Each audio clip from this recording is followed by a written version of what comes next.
Thanksgiving at the Tappletons, written by Aileen Spinelli, illustrated by Megan Lloyd, read by Ben Hobbes. Thanksgiving at the Tappletons was always a big day. Thanksgiving at the Tappletons meant, of course, the Tappleton family, Mr. Tappleton, Mrs. Tappleton, Jenny Tappleton, Kenny Tappleton, and Grandmother and Grandfather Tappleton, and Aunt Hedda and Uncle Fritz, and most certainly, of course, the turkey and the trimmings. It was still dark when Mrs. Tappleton lit the oven and took the big turkey out of the refrigerator. Just then, someone knocked at the kitchen door. It was Mike the milkman. "Good morning, Mrs. Tappleton. I thought you might like some eggnog." As Mrs. Tappleton reached for the eggnog, the turkey slipped from under her arm. Now, on a warmer day, this might not have been a problem, but this Thanksgiving day was quite cold, and the step was covered with ice. Before she or Mike could even think, the turkey had slithered into the yard. "Hurry!" screamed Mrs. Tappleton. "Stop that turkey!" The milkman chased the turkey. Mrs. Tappleton chased the milkman, and the turkey slid down the hill into the pond. Plop! Splash! It bubbled out of sight. When Mr. Tappleton came down to breakfast, he took a long sniff. "I don't smell turkey," he said to his wife. "Of course you don't smell turkey," she replied. "You have a cold." "I don't have a cold," he insisted. Mrs. Tappleton shook some pepper in the air. Her husband sneezed. "Achoo!" "See," she said, "you do have a cold." After breakfast, Mr. Tappleton put on his coat and scarf and hat and gloves. "I'm going to the bakery to buy our pies." "Wear your boots," she said. "I know for a fact it's quite slippery out today." Sim's bakery was so crowded the line reached out onto the sidewalk. Mr. Tappleton hated to wait in long lines, so he went to the diner for a cup of coffee. By the time he got back, the long line was gone, and so were the pies. Mr. Tappleton was afraid to go home with nothing. "2 boxes tied up with string, please," he said. Mrs. Sims stared at him. "You mean 2 empty boxes?" "That's right." "My, they feel light," remarked Mrs. Tappleton when he got home. "Certainly they're light," retorted Mr. Tappleton. "Mrs. Sims prides herself on how light her pies are."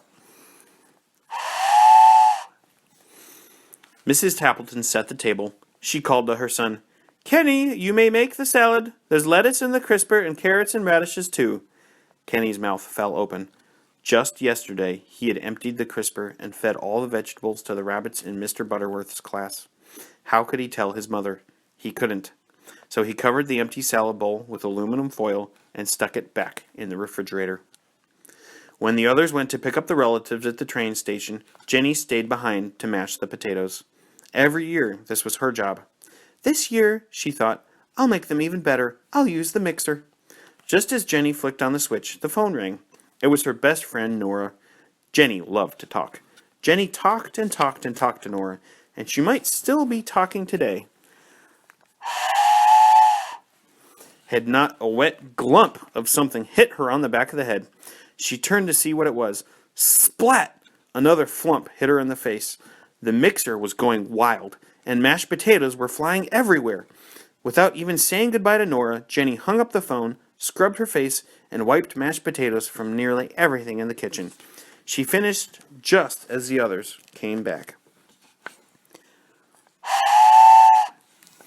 Uncle Fritz patted his stomach. "I'm hungry," he said. Grandfather Tappleton laughed. "I'm as hungry as an elephant." Everyone sat down at the table. It was a Tappleton tradition for Grandmother to say the Thanksgiving prayer. "As soon as the turkey's ready," she smiled.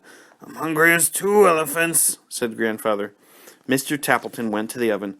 "I'll get the turkey now." He opened the oven door. "The turkey's gone!" Mr. Tappleton searched on the table and under the table and in every kitchen cabinet. He looked in the sink and in the broom closet. "I can't find the turkey anywhere." Mrs. Tappleton told them how their fine turkey had slipped out the door and down the steps and across the yard and down the street and pop splash into the pond. "So much for the turkey," said Uncle Fritz. "Never mind," said Aunt Hedda good-naturedly. "We'll fill up on the trimmings." "I'll get the salad," Jenny announced. "Then Grandmother can say the prayer." Jenny set the bowl on the table and peeled off the aluminum foil. Everyone stared at the salad that was not there. "I fed the rabbits at school," confessed Kenny. "So much for the salad," said Uncle Fritz.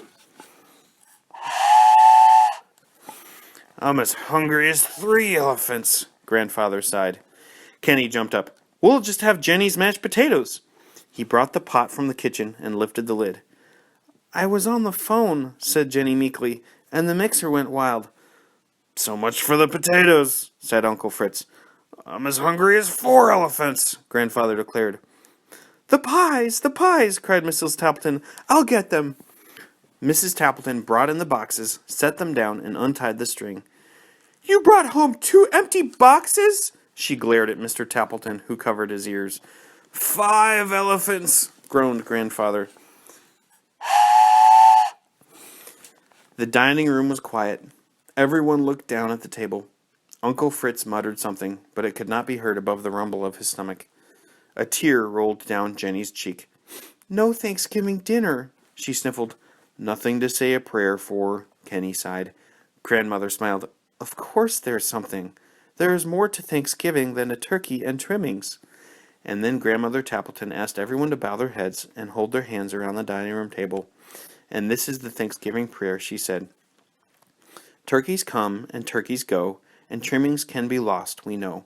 But we're together. That's what matters. Now what's served upon the platters. Amen." "That was a wonderful prayer," said Aunt Hedda. Mrs. Tappleton jumped up. "We have liverwurst and cheese in the fridge." "I'll help fix the sandwiches," offered Mr. Tappleton. Jenny wiped her tear away. "I'll get the pickles." Kenny laughed. "I'll open the jar of applesauce for dessert." And so the Tappletons had their Thanksgiving dinner after all.